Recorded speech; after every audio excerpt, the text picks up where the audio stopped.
The marble lobby of the Celestial Towers felt colder than usual that Tuesday afternoon. Maybe it was the January wind rattling the floor-to-ceiling windows overlooking Lake Michigan. Maybe it was the fact that we'd just buried my father 3 hours ago. Or maybe it was the ice in my stepmother's voice as she stood by the elevator bank, arms crossed, blocking my younger brother Daniel from pressing the call button. I said, "You need to leave. All of you." Veronica's perfectly manicured hand gestured toward the revolving doors. She'd changed from her funeral black into a cream Chanel suit. Her timing was impeccable, as always. "The penthouse belongs to me now. Your father made that very clear in his wishes." My sister Emma's face crumpled. She'd been holding it together remarkably well until now. Through the service, through the burial, through the awkward reception at the country club, where distant relatives had whispered about the new wife and poor Robert's children. But this was too much. "Veronica, we just want to get Dad's photo albums," Emma said, her voice breaking. "The ones from when we were kids. You don't need those. Everything in that penthouse is mine." Veronica's smile didn't reach her eyes. "If your father wanted you to have anything, he would have specified it. He didn't." Daniel's fists clenched at his sides. At 26, he still had our father's temper. "This is insane. We grew up in that penthouse. Our mother died in that penthouse. You've been married to Dad for what, 3 years? 4 years and 2 months." Veronica pulled out her phone, her thumbs flying across the screen. "And in that time, your father and I built a life together. A life that didn't include adult children who only called when they needed money." I watched this exchange from my position near the concierge desk, where I'd been sitting for the past 20 minutes. My attorney Margaret Henshaw sat beside me, her leather briefcase resting against her chair. She'd barely touched the coffee I'd ordered for her. "You should say something," Emma pleaded, finally noticing me. "Victoria, please, tell her this is wrong." Before I could respond, Veronica laughed. It was a sharp, brittle sound that echoed off the lobby's vaulted ceiling.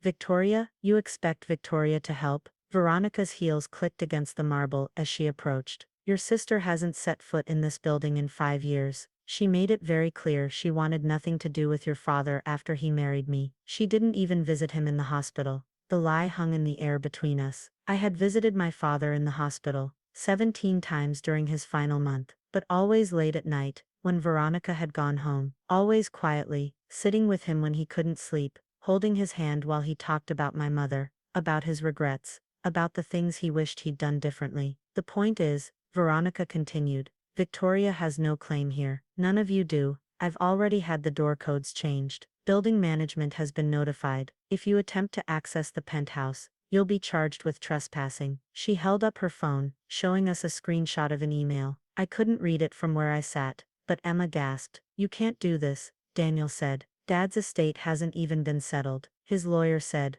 "His lawyer will tell you exactly what I'm telling you now." Veronica slipped her phone back into her purse. "Your father left everything to me. The penthouse, the investment accounts, the property in Aspen, all of it. You three were already given your inheritance when you turned 25. Those trust funds your mother set up, consider that your share." Emma's face had gone pale. "But Dad said, he promised we could have Mom's jewelry, her wedding ring, her grandmother's pearls. Those items are now mine, as the current Mrs. Thomas Hartford." Veronica's voice softened, but there was steel underneath. "Look, I understand you're grieving, but your father made his choices. He chose to move forward with his life. He chose me, and he chose to ensure I would be taken care of after his death. If that's difficult for you to accept, I suggest you speak with a therapist, not harass me in the lobby of my building." Margaret's hand touched my arm gently. I shook my head slightly. "Not yet. Your building," Daniel's voice rose. "You've lived here for 4 years. We were born here. This was our home was," Veronica interrupted. "Past tense. Now it's my home, mine alone. And I'd like you all to respect that and leave." The elevator dinged. A couple emerged, both in their 60s, carrying shopping bags from the boutiques on Michigan Avenue. They nodded politely at Veronica, then noticed the tension and hurried toward the exit. James Morrison, the head concierge, had been watching this entire scene unfold from behind his desk. He'd worked at Celestial Towers for 23 years. He'd been here when my parents moved in, when Emma and Daniel and I were children racing through the lobby on Christmas morning. He'd been here when my mother died, when my father remarried, when everything changed. Now he caught my eye. I nodded once. James picked up his phone and dialed a 3-digit extension. "Mr. Peterson, could you come down to the lobby please?" We have a situation that requires your attention. Veronica's head snapped toward the concierge desk. What are you doing? Following protocol, Mrs. Hartford, James said smoothly. When there's a dispute regarding property access, building security must verify ownership before anyone can be removed from the premises. There's no dispute, Veronica said. I own the penthouse. End of story. Of course, James agreed. But we still need to verify that with our records. Standard procedure. It'll just take a moment. The elevator dinged again. Thomas Peterson, head of building security, emerged. He was a former Chicago police officer, broad-shouldered and professional, carrying a tablet and a leather folder. Mrs. Hartford. He greeted Veronica with a polite nod. Then he turned to Emma and Daniel. Miss Hartford, Mr. Hartford. Finally his eyes landed on me. Miss Hartford, my condolences on your father's passing. Thank you, Thomas, I said quietly. Now, Thomas opened his tablet. I understand there's some confusion about Penthouse. Mrs. Hartford, you mentioned you've changed the door codes. Yes, I have every right to, Veronica said. The penthouse is mine. My name is on everything. I see. Thomas scrolled through his tablet. And when did your name get added to the ownership documents? Veronica's expression flickered. Just for a moment. My husband and I purchased the penthouse together. Obviously, as his widow, I inherit his share. Actually, Thomas said, his voice carefully neutral. That's not quite how it works with condominium ownership in Illinois. The building requires specific documentation showing title transfer. Could you tell me when you and Mr. Hartford purchased Unit 4501? We didn't purchase it, Veronica said impatiently. It was already his, from his first marriage. I see. Thomas made a note on his tablet. So the original purchase was in 1989, correct? Under the names of Robert and Patricia Hartford, my mother's name. Emma made a small sound in her throat. Yes, but Robert's name remained on the title after Patricia's death, Veronica said. And now it transfers to me. Actually, that's what I'm trying to clarify, Thomas said.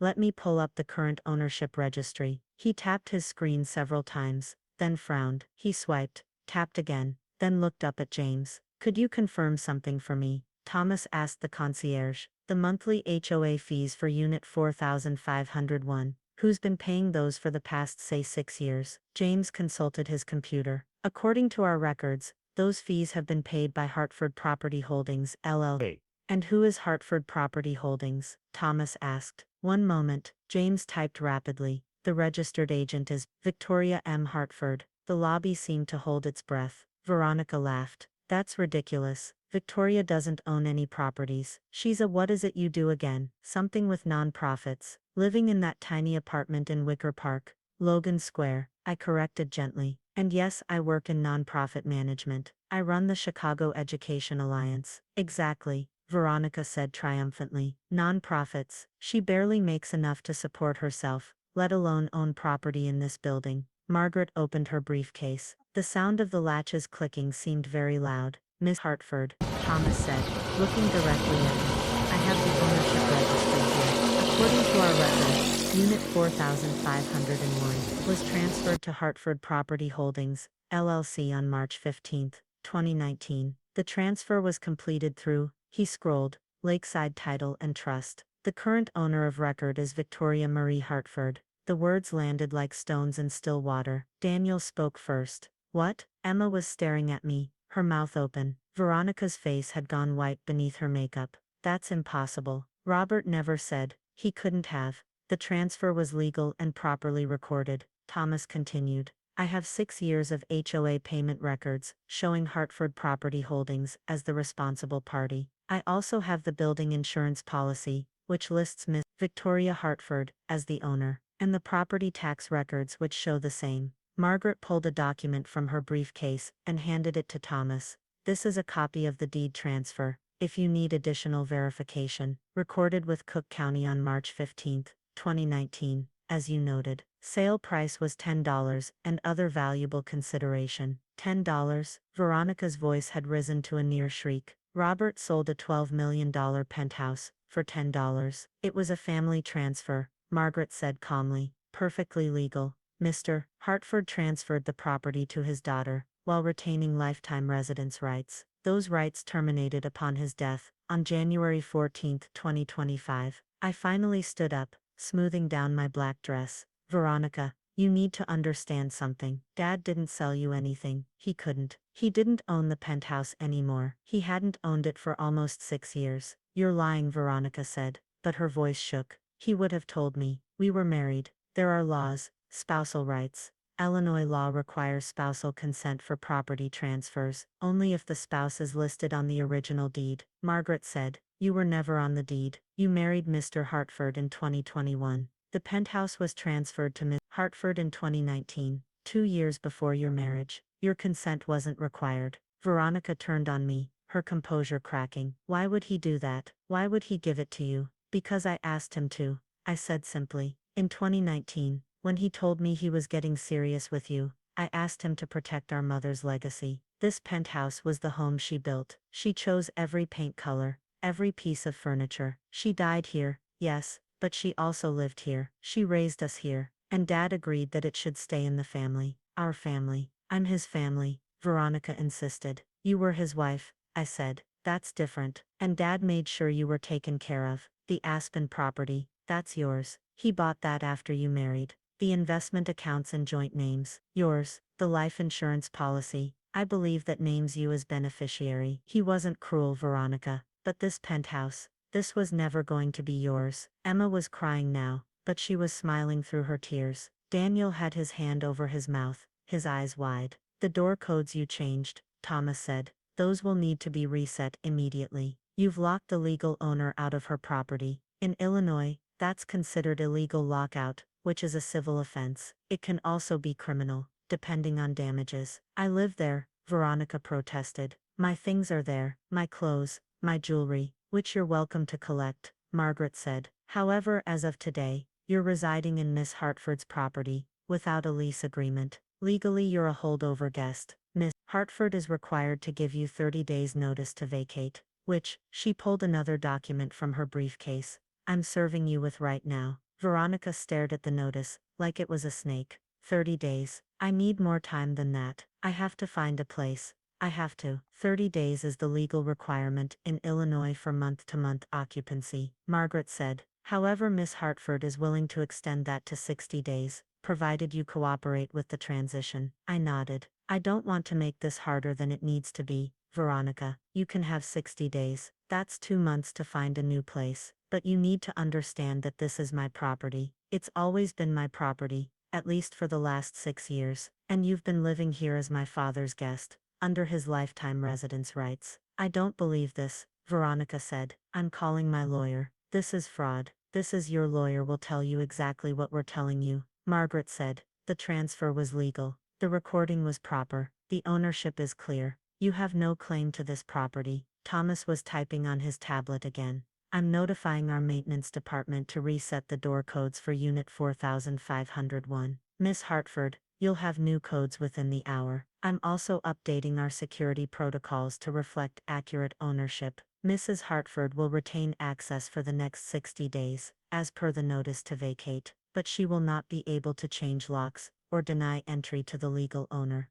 This is insane, Veronica said, but the fight had gone out of her voice. Robert never said anything, not once. We lived there together for 4 years, and he never mentioned that he'd given it away. He didn't give it away, I said. He protected it. There's a difference. Emma wiped her eyes. When did you know about the transfer? He told me the day he did it, I said. March 2019. I'd just finished my master's degree. He took me to lunch and said he wanted to make sure the penthouse stayed in the family. He said Mom would have wanted that. Why didn't you tell us? Daniel asked. Because Dad asked me not to, I said. He wanted to keep living there with Veronica. He didn't want the drama. He said as long as he was alive, it didn't matter who owned the paperwork, but he wanted me to have it in writing, in case anything happened to him. And you just kept paying the fees, the taxes? Emma asked. Dad paid me rent, I explained. It was structured as a property management fee, but essentially yes. He paid enough to cover the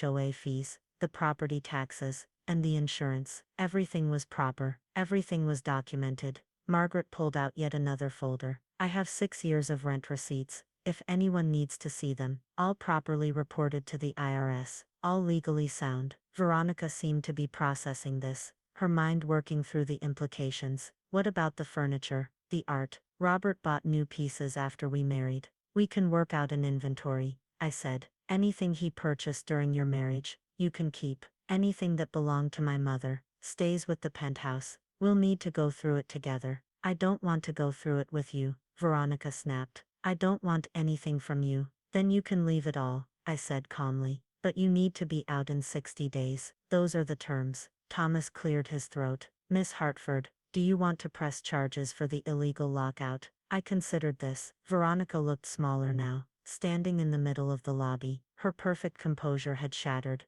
and underneath it, she just looked tired and alone. No, I said, no charges, just reset the codes and make sure building security is aware of the situation. Understood. Thomas made notes on his tablet. I'll also notify the front desk and concierge team. Mrs. Hartford will retain access through March 14, 2025, at which point all access will be terminated. James spoke up from the concierge desk. Miss Hartford, would you like me to arrange for movers? We have several companies we work with that specialize in high-end transitions. That would be helpful, James. Thank you. I turned to Veronica. I mean what I said. I don't want to make this ugly. You can take your time, go through things properly, but this is happening. The penthouse is mine, and it's time for you to find your own place. Veronica's laugh was bitter. My own place. Do you know what property costs in this city? What am I supposed to do? Move to the suburbs. You have the Aspen property, I pointed out. You could sell that. It's worth at least $8 million. That should be enough to buy something nice here in Chicago. Aspen was our retreat, Veronica said. Our escape. Then keep it and rent something here, I suggested. Or buy something smaller. There are beautiful condos in this neighborhood for 2 or 3 million. You have options, Veronica. You're not destitute. I'm not rich either, she said. Not like your family. My family isn't rich, I said. We have one property. This one. Everything else Dad built. He built with you, and that's all yours now. The investment accounts, the life insurance, the Aspen house. He made sure you'd be taken care of. Margaret checked her watch. Miss Hartford, we should get going. We have the estate attorney meeting at 4. I nodded. Emma, Daniel, do you want to come up? We can go through some of Mom's things together. Emma practically ran to the elevator. Daniel followed more slowly, still looking dazed. Veronica stood alone in the lobby, holding the notice to vacate. This isn't fair, she said quietly. I paused at the elevator bank. Maybe not, but it's legal, and it's what Dad wanted. He loved you, Veronica. I believe that, but this penthouse was never about love. It was about legacy, and some legacies aren't meant to be shared with new spouses. The elevator doors opened. Emma was already inside, pressing the button for the 45th floor. Daniel stepped in beside her. I looked back at Veronica one more time. She'd aged 10 years in the past 30 minutes. Her perfect facade had crumbled, and underneath it was just a woman who'd gambled on a marriage and lost. The door codes will be reset by 5 o'clock, I said. You can go up any time after that. Take your time with the inventory. I'll have Margaret send over a proposed list of what stays and what goes, and we can negotiate from there. 60 days, Veronica. That's all I can give you. The elevator doors closed. As we rose through the building, Emma grabbed my hand. I can't believe you never told us. Dad made me promise, I said. He said you and Daniel didn't need to know unless something happened to him. He wanted to live there in peace, without Veronica feeling like she was in someone else's home. But she was. Daniel said, she was in your home. She was in Dad's home. I corrected. He had lifetime residence rights. As far as she was concerned, it was his penthouse, and for those 4 years it was. He just made sure it would come back to us when he was gone. The elevator reached the 45th floor. The doors opened onto the private landing that served only our penthouse. There was a keypad next to the double doors, still showing Veronica's new code that wouldn't work. I have the override, I said, pulling out my phone. I opened an app and entered a 16-digit code. The lock clicked open. We stepped inside. Everything was exactly as I remembered, and completely different. The bones of the place were the same. The soaring ceilings, the wall of windows overlooking the lake, the marble fireplace. My mother had imported from Italy, but Veronica had redecorated. Gone were my mother's soft blues and creams. Everything was now stark white and chrome, modern and cold. Emma walked straight to the fireplace, where family photos had once lined the mantel. They were gone now, replaced by abstract art and silver candlesticks. Where are the pictures? She asked. Storage unit, I said. I have a climate-controlled unit in the building. When Dad told me about the transfer, I went through and quietly moved Mom's most precious things. The photos, her jewelry, her collection of first edition books. Anything I thought Veronica might accidentally damage or throw out. It's all safe. Daniel laughed, the sound breaking something open in the room. You've been planning this for 6 years. I've been protecting this for 6 years, I corrected. There's a difference. Emma opened the coat closet near the entrance. On the top shelf, barely visible, was a pink shoebox. She pulled it down with trembling hands. Inside were drawings, children's drawings in crayon and marker, signed in wobbly handwriting. Emma, age 6, Daniel, age 4, Victoria, age 8. Oh my God, Emma breathed. Mom kept these, she kept everything, I said. All your report cards, all your art projects, all the Mother's Day cards you made her. It's all here. Veronica just didn't know where to look. I walked to the window and looked out at Lake Michigan, gray and churning under the January sky. Somewhere out there, my mother had watched this same view. She'd stood in this same spot, holding her children, building her home. And now it was mine to protect, mine to preserve, mine to eventually pass on to Emma and Daniel. When the time was right, my phone buzzed. A text from Thomas. Codes reset, security briefed, concierge, notified. Welcome home, Miss Hartford. Welcome home. I'd been coming home all along, quietly, in the dark, paying the bills, maintaining the property, making sure everything was ready for this moment. And now, finally, I could come home in the light. Emma was crying again, holding one of her old drawings. Daniel had found a photo album tucked behind some books, pictures of birthdays and holidays, of our mother young and laughing. We can move back in, Daniel said suddenly. Right? We can live here again. You can visit any time, I said. But this isn't going to be a residence, not for a while. They both looked at me. I'm converting it, I explained. The Chicago Education Alliance needs a headquarters. We've been renting office space in the Loop, but the lease is up in 6 months. This penthouse has 5 bedrooms, 4 bathrooms, and 3,500 square feet. It's perfect for what we need. You're turning Mom's home into an office, Emma asked. I'm turning Mom's home into a legacy, I said. She was a teacher, remember? She believed in education, in giving kids opportunities. This penthouse, this space, it's worth $12 million. I could sell it and pocket the money, or I could use it to do something that matters, something she would have been proud of. I pulled out my phone and showed them the architectural renderings Margaret and I had been working on for the past 6 months. Ever since it became clear that Dad's health was failing. The master suite becomes our executive offices. The 3 smaller bedrooms become program rooms, tutoring spaces, college prep workshops, scholarship interview practice. The living room becomes our main conference area. The dining room becomes a library, with resources for first-generation college students. And this view, I gestured at the windows, this becomes a reminder to every kid who walks through these doors that they can achieve anything, that they belong in spaces like this. Daniel was quiet for a long moment, then he smiled. Mom would love that. I know, I said. Emma wiped her eyes. What about the furniture? Veronica's stuff. Most of it goes with her, but Mom's pieces, the ones I saved, those come back. We restore the space bit by bit, make it feel like her again,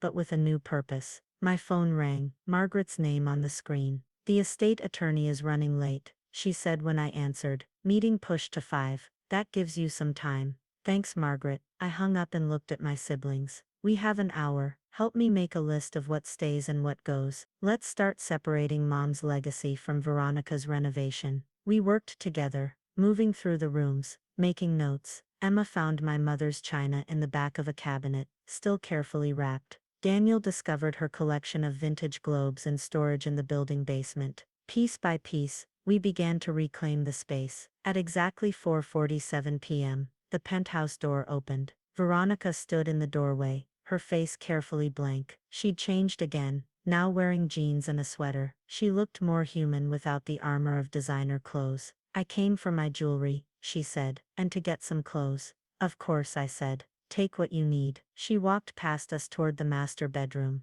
then paused. For what it's worth, Robert did love this place. He talked about your mother sometimes, about how she made it feel like a home. I know, I said. I tried to make it feel like home too, Veronica said. I tried to make him happy. I'm sure you did. She disappeared into the bedroom. We heard drawers opening, the sound of hangers sliding on rods. Emma leaned close to me. Do you think she really didn't know about the transfer? I think Dad protected her from knowing, I said. He let her believe it was his, because while he was alive, functionally, it was. She wasn't wrong to think of it as their home. She was just wrong to think it would become hers. Veronica emerged 20 minutes later, carrying 2 suitcases and a garment bag. I'll be back tomorrow for more, she said. I'm staying at the peninsula until I figure things out. That's fine, I said. James at the front desk will have your new temporary access code. It'll work for 60 days. She set down her bags and looked around the penthouse one more time. I really did love him, you know. This wasn't about money. I believe you, I said, and I did. I'd seen her at the hospital, seen her grief at the funeral. Whatever else she was, Veronica had genuinely loved my father. But you still took it away, she said. I didn't take anything, I said gently. This was never yours to lose. It was always mine. You just didn't know it. Veronica picked up her bags. I hope you're happy here, in your mother's house, with your perfect legacy. She walked out without looking back. The door closed behind her with a soft click. Emma exhaled slowly. That was awful. It was necessary, I said. Daniel was looking at the architectural renderings on my phone again. When do you start the renovation? As soon as Veronica is out, I said. We have contractors lined up, designers ready to go. By September, the Chicago Education Alliance will have its new home, and 100 kids a year will have access to college prep programs they couldn't afford otherwise. Mom would love that, Emma said again. I know, I said again. And standing there in my mother's penthouse, in my penthouse, surrounded by the ghosts of memory, and the promise of future purpose, I finally felt the weight of 6 years of secret keeping lift from my shoulders. The building was mine, the legacy was protected, and now, finally the real work could begin.